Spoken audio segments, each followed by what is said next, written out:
Hello everyone, welcome to Tandra's kitchen. আজকে আমার রান্নাঘর থেকে তোমাদের সাথে একটা দারুণ রেসিপি শেয়ার করব। রেসিপিটার নাম হলো চিকেন বেরোস্ট। একদম আমার ইনভেন্ট করার নতুন ধরনের ডিশ, তোমরা এর আগে কখনো খাওনি। তো প্রথমেই আমি বড় বড় সাইজের একটু চিকেন নিয়ে নিয়েছি, আর পেঁয়াজ কুচিগুলোকে ভালো করে লাল লাল করে ভেজে বেরেস্তা করে নিয়েছি। এরপর দেখো, আদা, রসুন, টমেটো আর আমন্ড কুচি লাগবে। তো আমি একটা গ্রাইন্ডারে আদা, রসুন, আমন্ড, টমেটো আর যে বেরেস্তাটা বানিয়ে রেখেছিলাম ওটা দিয়ে একটা মিহি পেস্ট বানিয়ে নিয়েছি। এবার ওই পেস্টটা চিকেনের মধ্যে দিয়ে ভালোভাবে মিশিয়ে নেব। একদম ভালোভাবে চিকেনটার মধ্যে পুরো লাগিয়ে দিতে হবে। সাথে দিলাম লঙ্কার গুঁড়ো, জিরের গুঁড়ো, ধনের গুঁড়ো, স্বাদ মতো লবণ, আর তার সাথে দিয়েছিলাম Kashmiri red chilli powder for colour, আর একটু কসুরি মেথি।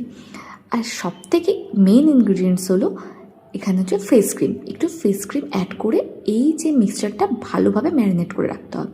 কিছুক্ষণ ম্যারিনেট করে রাখার পর কড়াইতে তেল দিয়ে, মানে সর্ষের তেল দেবে, দিয়ে এক এক করে চিকেনগুলো দিয়ে হাই হিটে একটু লাল লাল করে নেবে। তারপর হিট কমিয়ে একটু নাড়াচাড়া করে আগে থেকে যে ম্যারিনেট করা যে এক্সট্রা গ্রেভিটা ওটা দিয়ে ভালোভাবে নাড়াচাড়া করে দেখবে কষা কষা হয়ে যাবে, মানে তেল ছেড়ে আসবে। তখন দিয়ে দেবে ধনেপাতা কুচি, দিয়ে একদম মানে কম আছে আস্তে আস্তে করে সেদ্ধ করতে হবে। ব্যাস, রান্নাটা পুরো কমপ্লিট হয়ে যাবে। যখন তেল ছেড়ে আসবে দেখবে চিকেনটা থেকে, আর সেটা ভাত বা রুটি যে কোনো আইটেমের সাথে আর তোমাদের দারুণ লাগবে।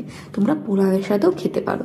একদম কম সময়ে বানানো নতুনত্ব রেসিপি, খুবই টেস্টি। একবার তোমরা খেলে সেই স্বাদ কোনোদিনও ভুলবে না।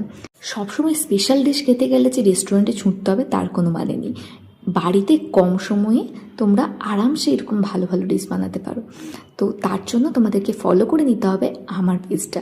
তোমাদের যদি রেসিপিটা ভালো লাগে তোমরা তোমাদের প্রিয় মানুষের সাথে শেয়ার করতে পারো। চলো টাটা।